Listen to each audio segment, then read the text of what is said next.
Have you ever stopped to think why some people break under pressure while others seem to become stronger because of it, and why pain has the power to destroy one person completely while, at the exact same time, it can forge another into something far more resilient and dangerous, and why some individuals instinctively run when life gets hard, while others step forward, as if they have been waiting for that exact moment their entire lives? The answer is not talent, it is not luck, and it is not even intelligence, because it is something far more powerful and far more dangerous than all of these combined. It is a mindset, a mentality of war. And once you truly understand this and begin to internalize it, everything in your life starts to change in ways that are impossible to ignore.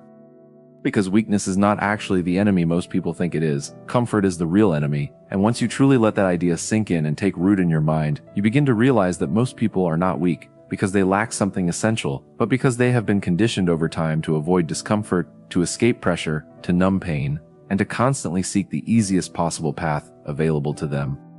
But life does not reward comfort, it rewards resilience, and resilience is built in the exact same way warriors are built, which is through friction, through struggle, and through repeated exposure to difficulty that forces adaptation, whether you like it or not.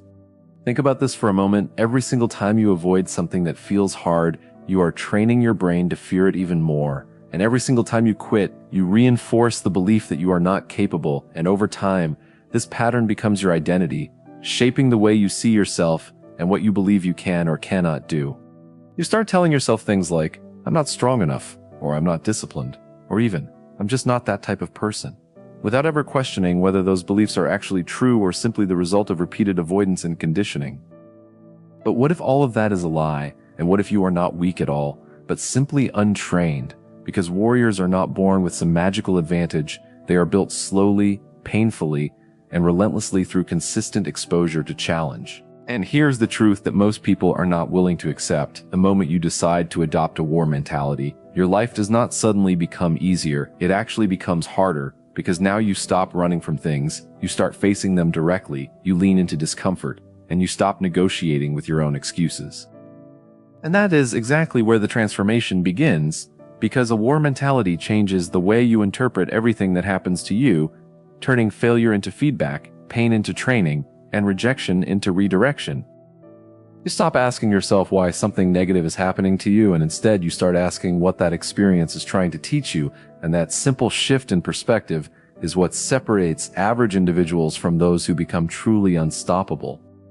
Because average people react emotionally to circumstances, while those with a war mentality respond with intention. Average people wait for motivation to strike before they act, while those with a war mentality move forward regardless of how they feel. And average people depend on perfect conditions, while those with a war mentality create momentum even in chaos.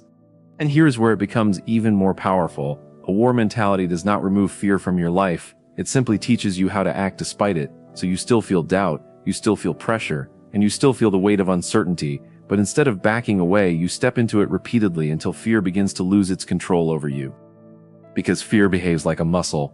When you ignore it, it grows stronger. But when you face it consistently, it begins to weaken. And that is how weakness transforms into power, not by avoiding it, but by confronting it directly and relentlessly. So let me ask you something. What is the one thing you are avoiding right now? That uncomfortable conversation, that goal you keep postponing, or that discipline you keep escaping from? Because that is your battlefield, and every single day you choose to avoid it, you are losing ground. But the moment you decide to step into it, you begin to take control back, because power is not something you randomly find, it is something you deliberately build one decision at a time, and one uncomfortable action at a time. And here is something most people are never told. In the beginning, this process feels unnatural and forced. You will doubt yourself, you will feel like an imposter, and you will question whether you are even capable, but that is simply your old identity fighting to survive. It wants to keep you the same, to keep you safe, and to keep you predictable. But growth is a form of war, and in war, something always has to die, whether that is old habits, old beliefs, or an outdated version of yourself that can no longer exist if you want to evolve. And this is exactly where most people give up, because they are not willing to let go. They want change without sacrifice, power without pressure, and results without resistance, but that is not how reality works.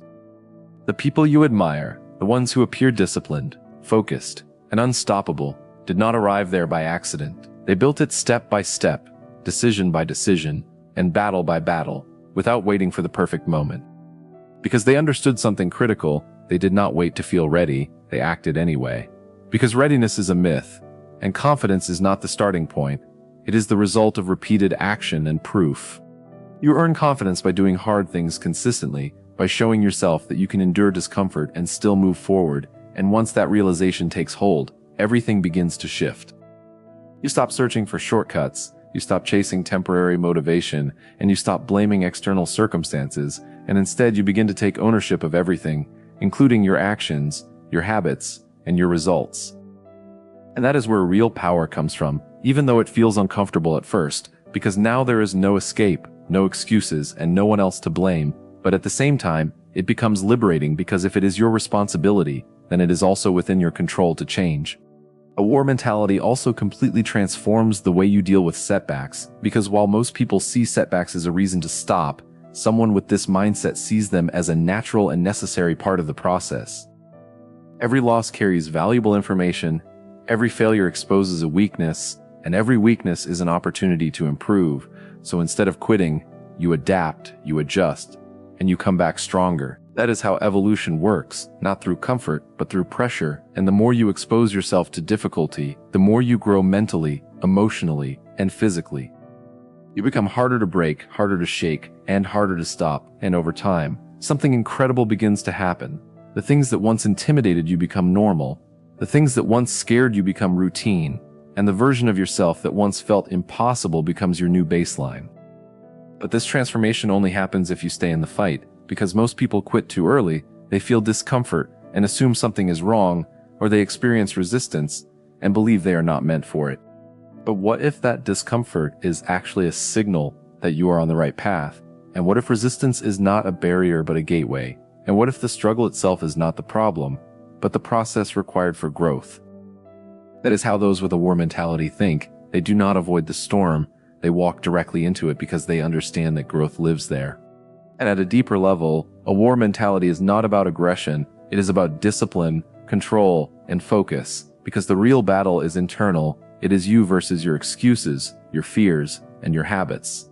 And that battle is fought every single day in the small decisions you make, in the moments that no one else sees, because that is where you truly win or lose, not in dramatic situations, but in quiet consistency.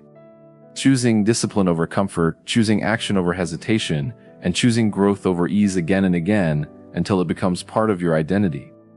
Because you do not rise to the level of your goals, you fall to the level of your habits, and if your habits are weak, your results will reflect that, but if your habits are strong, your results become inevitable. That is why a war mentality focuses on systems, routines, and daily actions rather than temporary motivation, because motivation fades, but discipline remains. And discipline is what carries you through the moments when you do not feel like continuing, when you are tired, frustrated, or when nothing seems to be working. Those are the moments that matter the most, because that is where the real work happens, and unfortunately, that is also where most people stop. But not you, not if you choose this path, because once you adopt a war mentality, quitting is no longer an option. Even if you slow down, struggle, or fail, you continue moving forward. You adjust your approach, you learn from your mistakes, and you keep going, and over time, that consistency begins to compound in ways that are impossible to ignore. Small wins start to accumulate, confidence begins to build, and momentum starts to grow until one day you look back and realize that you are no longer the same person. You have become stronger, sharper, more focused, and more resilient. Not because life became easier, but because you stopped avoiding the fight and started embracing it. And that is the real secret. There is no shortcut, no hack, and no easy way. There is only a decision to stop running, to face what is difficult, and to build yourself one battle at a time. So let me ask you one final question. Are you going to continue avoiding your battlefield, or are you going to step into it and take control? Because the longer you wait, the harder it becomes. But the moment you begin, everything starts to change, not instantly, not overnight, but inevitably. Because weakness is not permanent, it is simply untrained strength, and the moment you decide to train it, challenge it, and push it beyond its limits, it transforms into power, into discipline, into control, and into a version of yourself that most people will never reach.